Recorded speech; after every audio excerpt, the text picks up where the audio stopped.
With MLS and Liga MX in full swing, the rest of the world is still gearing up for action. So what do we talk about while we wait?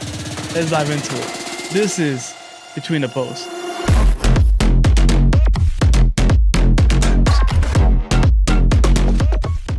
Welcome back to Between the Posts. I'm Eric. This is Enrique. What's going on, everybody? What up, guys? How's it going? We got a couple of quick housekeeping things here. We're going to put to bed the Club World Cup and the Gold Cup. Chelsea are your Club World Cup champions. Yes, they are. Mexico are your Gold Cup champions. Quickly, anything to say? You want to add anything to these tournaments? Where do you see them going? Anything like that? Yeah, I mean, I feel like everything's fine. The people that are whining that there's too many games in the Club World Cup. It is a World Cup. It's gonna happen every 4 years. Deal with it. Just be excited that it's gonna be one full summer, nothing but football. I can imagine there are a lot of club presidents and execs that are planning right now. Yeah. The way that they plan to get in Champions League and Europa League, the way that football decisions are made to make these certain milestones and goals part of their vision. I think a lot of clubs are gonna incorporate this into their vision. Yeah, and adding on to that part, I think they're gonna be planning to make that as their goal, but also whenever they rest, because it's something that they need to think about ahead. First team that comes up, Real Madrid, they were whining hey, we don't have enough rest when we need our players to rest and everything like that. And FIFA said no, that there's no leeway for them. So I think now for the foreseeable future, every team is gonna be okay, if this comes up, this is what we gotta do to rest our players. Maybe you take up a B team, maybe you take up something else. Maybe different teams have different ways they want to attack this competition. Maybe they want to go for it, maybe they don't. We just got to wait and see. I think you're gonna see a lot more veteran talent find a way onto these rosters. Yeah, guys that maybe aren't world-class footballers that would be in a starting 11 for some of these teams, but I'd certainly think you're going to see some veterans that you could plug and play, and they're going to fit your system, and they're going to perform for you favorably in a lot of situations if you need to rest your superstars. So I think that's really what we're going to see teams do is gravitate toward these veteran fit guys that can go 90 minutes at any given time. Even off the bench for a couple of weeks. I think you're going to see guys like that find their way onto these teams. So we're going to put those competitions to bed. We're gearing up. We're looking full ahead to the rest of this season with Liga MX and MLS. We're going to talk a little bit about that later. We're also going to be talking about our upcoming thoughts about the Premier League season, La Liga, the European season, and the rest of the world coming up. But before we get into that, we had a couple of really, really big transfers.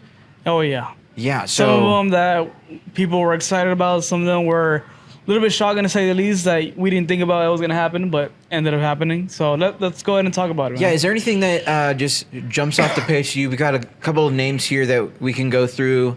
Trent Alexander-Arnold to Real Madrid, Yeah, and then you got Joao Pedro to Chelsea from Brighton. I mean, they were exciting, and people got a glimpse of how it was gonna happen. We got to see them in the World Cup, or the Club World Cup. So some of these, they were hot for the moment, but because of the Club World Cup, we already saw them in action, so it kind of died down for that. Trent needs a lot of work when it comes to being in a new league. New opponents that he's going to be facing. I guess people are saying online that he got humbled. He got humbled a lot, yeah. So maybe something that... ask Liverpool fans what they think about Trent, and they'll tell you good riddance. Oh, yeah. He was ready to leave. They were ready for him to leave. Seems like a pretty good situation there. Pretty excited about Luis Diaz going to Bayern Munich. Shout out Luis Diaz. I wish our number 10 was healthy, but we'll take all the help we can get in that front three. So Luis Diaz to Bayern Munich from Liverpool. We'll see what Liverpool does on that left-hand side. Of course, with the loss of Diogo Jota, somewhat lacking there for Liverpool in the attack. It's silly to talk about it that way, but it's a little bit it's something that they're thinking about, I'm sure. Arsenal gets Victor Gyökeres from Sporting. The people that don't know about this whole story about Victor, it's crazy. Whenever you got to tell me about this because I don't know a whole lot about this. So from what I understood, everything He had his whole life set up in Portugal with Sporting. He had a girlfriend. He had he had his. He's 29, so we're not yes. talking about a super young guy here. Yeah, he's like about it. Like he's gonna hit his 30s, and he's gonna he has a full career ahead of him still. He wanted to move, and I think Sporting. This is where my stuff gets a little bit rocky. Sporting, I think they said that they didn't want him to leave yet, and it got to the point. It got so messy that he broke up with his girlfriend. Oh man! And he started like tarnishing the Sporting team and saying that he wants out. Like he resigned his citizenship from Portugal. Don't quote me on that. And that's what I saw. That he was ready to leave Portugal. That was it. It was completely done. And he reached out to Arsenal saying that he wanted to go over there. And it was in limbo for a while because Arsenal didn't want to pull the plug, and it was falling off. And so you basically didn't have a team anymore. Man U wanted to sweep in and try to go get after him, but out of all the players that Man U wanted, I was 8 or 9 players that they wanted, everybody said no. Victor being one of them. I did hear about that. Yes. Man, you can't sign anybody right now. Yeah, and then it came to an agreement a couple of days ago or about a week ago because there's something that we do got to talk about after that towards the end. Okay. But yeah, Arsenal came in. They gave him the contract, full agreement, full on Fabrizio Romano. Here we go. Victor is a Gooner. They really got to change that name, but he is a Gooner. Gunner. I don't know. We've got some other transfers that hopefully eventually we get to talk about a little bit. Florian Ritz to Liverpool from Leverkusen. One I'm very excited about. Malik Tillman of the Team USA will replace him, so we'll see if Leverkusen can stay as good as they have been with him as the replacement. Yeah, man, there's hundreds of transfers every window. There's going to be some big ones. We just want to try to get to some of them here that we think are going to impact, club football here in the next calendar year. We've got some more stuff to talk about. I want to go back and we can talk about if you have any particular players or clubs that you think are, under pressure on the hot seat. I think the biggest one right now, and I'm not going to be a hater, it's going to be Man United. I mean, this transfer window for them has been horrendous, and the way how they played last season, the position that they placed at the final, that was horrendous as well. I want to see if they actually have a bounce back, and Man U players are in my opinion, they're I think every top flight English Premier League team, they have a Dallas Cowboys mentality. It's this is our year. This is our year. And this is our year. But thing with Man U, man, I don't know. They kind of fell off from grace after Ronaldo came back. In my opinion, after that, when everything started crashing down. If you really think about it, Manchester United fans should be thanking their stars, thanking whatever God they believe in that Ronaldo came back. Because that's the only reason that you were oblivious to the fact that your club was going so downhill so quickly. Ronaldo made it look like y'all weren't that bad for a little bit. That's my honest take on that is he came in and against all odds, he contributed. People want to talk about Ronaldo being in the Saudi league and whatever else, and him being at United those last 2 years or however long he was there, he made miracles happen. Yes, he did. Literal miracles. You can say all you want, but it brought him back from irrelevancy, in my opinion. Well, they're there now. Yeah. So I would agree with you. United in a really crazy position, under a lot of pressure. In that same vein, Rasmus Højlund, their striker. If he doesn't find form this year, he's gone. Mm-hmm. He'll probably never play top 5 football anywhere else. He might end up in the Turkish league or something like that, because they like to take chances on guys like that. But he won't play in the Prem. He might play championship football. Well, I mean, we're gonna have to wait and see how Man U turns this ship around. Or I mean, the best thing you could do now is potentially sell the club. Like I mean, yeah, they've been asking for that for a long time. The fans have been wanting the club to be sold for a long time already. I have a buddy of mine. Shout out Lazaro. I give him heat about him being a Man U fan, but I mean he's been wanting this team to be sold also. I mean, give the fans what they want to get. Maybe new ownership can turn everything around and like bring them back to the glory days. I mean, but right now it's not there. There's a reason they can't sign players right now. Yeah, and usually that's not because of the coach, and it's not because of the club itself. It's the environment. People don't want to be there.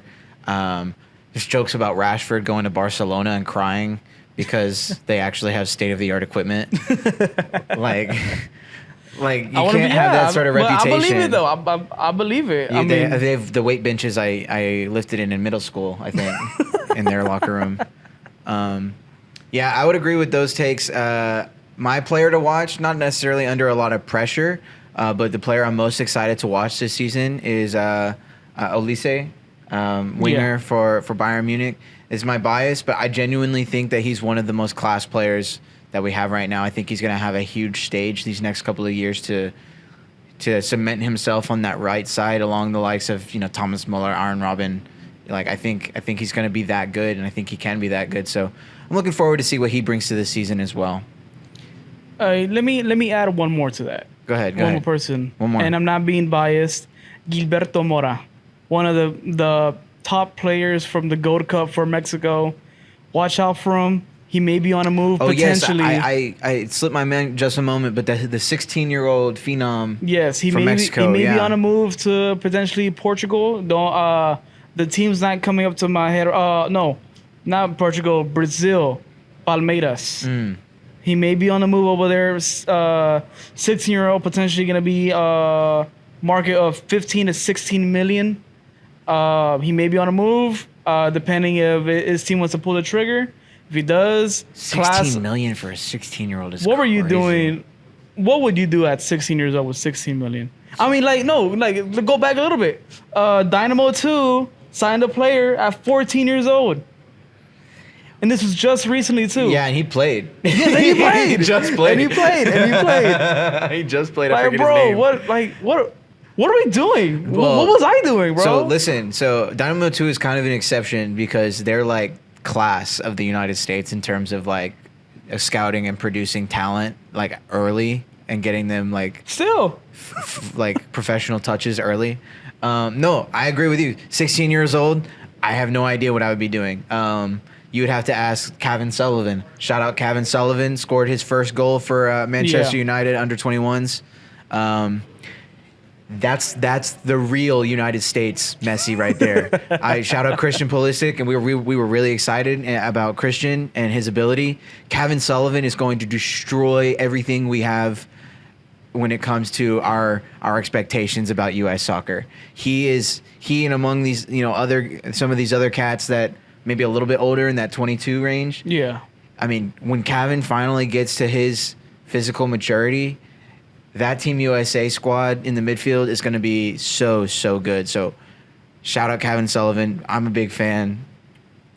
Friend of the podcast. Soon to be. But yeah, really excited about some of that stuff going on.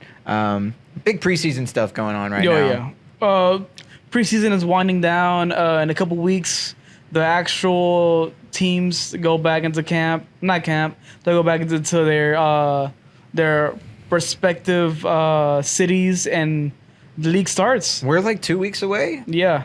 I think the 15th we have Premier League. 14th. The 14th. I think the 15th is a Monday, if I'm not mistaken. Okay, yeah. So we've got matches here in 2 weeks. So a lot to happen between now and then.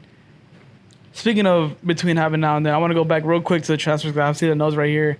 If you want to talk about something goofy, or not goofy, but it's like shocking and surprising. Call me whatever you want. I don't care. Aaron Ramsey, a legend or potential legend, like I said, depending, goes from Cardiff City to Pumas in the Liga MX, and following him because of a whole goalkeeper situation, Keylor Navas, for sure legend, follows his footsteps and goes to Pumas. So this is Liga MX's Inter Miami, right?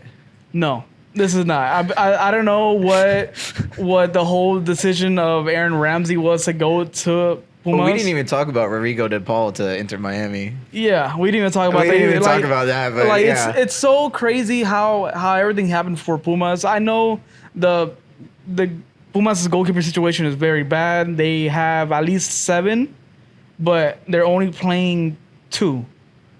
Yes, their second man that's in the bench. They don't want him at all. They don't want to use him, so he's just there getting a payday. So they're having the youngster, play the matches. They called in Keylor Navas because Sergio Ramos told him, "Hey, come to Mexico. You're not gonna regret it." And now Keylor Navas is here in Mexico, teaching the youngin of what how to be a proper keeper. So maybe Pumas has a better trajectory now. Now with Aaron Ramsey in the midfield and Keylor on goal. Hey man, I don't know. It's just crazy. Like there's a lot of stuff that can happen in this transfer window that has yet to happen and it could potentially happen out of nowhere. So we're just gonna have to wait and see what happens because I feel like this season's gonna be very, very great. Unless you're a Madrid fan, you guys don't sign anybody in August, so your transfer window is done. Yep. I hope you guys are excited about that. Yeah, I think there's nobody else is coming to Real Madrid this season in this window. I think the big one was just Trent and the other guy. I forgot his name off the top of my head. He won Golden Boot for Club World Cup. Oh, but he was in there. Prior. Yeah, he was in their youth program. Oh, okay. They promoted him. They promoted him from their youth program. I think. retract my previous statement when it comes to that. Yeah, we got one more thing that I think we really want to get into. Yes. And this pertains to the MLS. Yes, and this topic came up through Dom. Dom, shoot me a text. Shout out Dom for sure. Big fan of the show. Big fan of the show. Intern here. Bro, shout out to Dom, man. So recently the MLS and Liga MX match happened for the MLS All-Star Week. Everything went down. Speed was there. He impressed a lot of people. I think it was a really underrated marketing move for MLS, by the way. Getting ISO Speed to go in there because, Speed's probably going to want to do that a lot. He's probably going to want to make that a mainstay thing where he or people that he promotes gets to go to the. Well, now it came MLS up that All-Star. Mr. Beast and Speed want to own the team. So maybe someone up Manu. Okay, please. Hey, We have. I'm just saying. JJ Watt owns Burnley with a group. Imagine the jokes if Manchester United is owned by iShowSpeed and Mr. Beast. But hey, if they bring in a trophy for them, it's better than what they're doing in the past. I don't know if those two are capable of bringing a trophy to that hallowed ground. I think that place is cursed. Give them a new stadium or something, bro. Speed gonna walk into the training room and be like, "What is that? Like, where's Ronaldo?" Like, Y'all don't have posters of Ronaldo everywhere. What's wrong with you? That's the GOAT. Oh, Gibbs, man. who is that? Or Griggs, who is that? Van Persie, what? Who is that? Yeah. Anyway, before we trash, United going anymore. back to the course. MLS All-Star. Yeah. The big takeaway for me from this is that Jordi Alba and Lionel Messi decided they were not going to participate, even though they were invited, and MLS was expecting them to be there. A little bit of background: MLS pays Messi. A lot of teams, pay their players. MLS pays Messi directly through sponsorship revenue and different deals that they had in place to ensure that he would, find the league attractive to spend the next couple of seasons here. So when we're talking about this, I had a conversation with a buddy of mine, and he was discussing about, if he doesn't feel like he wants to participate in this event, he shouldn't feel like he has to. My response to that is, you're an employee of the league. Yeah. If the league wants you to do something, that's your job. I get it. It's messy. I understand. You can't tell me enough. You can type in the comments over and over and over again, bro, it's messy. I get it. Zlatan got suspended when he didn't want to go. And Zlatan has a much bigger, much more substantial ego. But than there's Leo only one Messi. Zlatan. There's only one There's Zlatan. only one Zlatan. and he got suspended. What are we talking about? Yeah, you don't do your job, there are consequences. I mean, that's just it. It's really cut and dry. It's really black and white to me. Is Messi didn't go to something that he was supposed to go to, and this is his punishment for it. Now, the ramifications of this are that he potentially doesn't re-sign his contract and that he leaves the MLS. That I potentially don't see him leaving the MLS yet. Maybe one more year. But Maybe that's the one thing more is year. his contract is up at the end of this calendar year. His contract is up at the end of the year. If he decides that this is an insult to him and his family and his friend Jordi Alba, you know, and they decide, you know what, we don't need to support MLS. We don't need to bring eyes and revenue and whatever else that they bring to the team. I guess it would just depend on how, like, whenever something happens, like that really like ticks you off, you're pissed. You're pissed, so you start like, you know, like you go on a rampage, whatever. It just depends on, well, let's have him cool down. Like after the 1 game suspension, but I mean, he was just at the Coldplay concert, like not too long ago. Yeah, they played last night. He was at Coldplay. Yeah, You think he was missing out? Yeah, so Like- I think let's like, in my opinion, let's wait till everything cools down towards the end of the season and see if he's still like feels hurt about that, and then it would just depend on that because. No, this was a great move by MLS. I think to so- I think so, too. Give him the 1 game, like because like you said, you're not above the league. Yes, you may be one of the GOATs, arguably the GOAT. But maybe 10 years ago, you could say, oh, you know, MLS isn't of the stature to do something to this sort of player. yeah, But we're at the crossroads of MLS, like, really being a legitimate like people league. like superstars are wanting to come over here. And not just wanting to come over here, it's lucrative for them to consider the fact that these teams they're growing in valuation, like the money that is going into the leagues itself. Now the owners have to spend the money, but the money that's coming into MLS and that will be coming into MLS, if they can figure out a way to actually broadcast their games to people that are not only on Apple TV, like if they can find a broadcast partner for them to distribute games, the money that's going to go into the league is going to be massive. It's going to be huge. Yeah, And I think players know if I go to the United States and I'm able to become big in the United States, I'm set from a financial perspective. yeah, because if you're already big in like the world, let's say Sponsorship is way different over like, here. perfect example right now, Son from Spurs. He's still young too. Potentially on the move to LAFC. And he's already like big. And he's not only a massive star in his home country, he's a massive star in the footballing world. Because he's like one of the players that you can't get mad at. He's a genuine. I mean, barring the whole gambling scandal, Shohei Ohtani is a lot like that too, where, you know, they just perform for club and country, and they do a really good job, and people are big fans. Son, in my opinion, one of the most likable footballers that exists. Like there is a list of people of footballers or even like sports athletes that you just can't get mad at.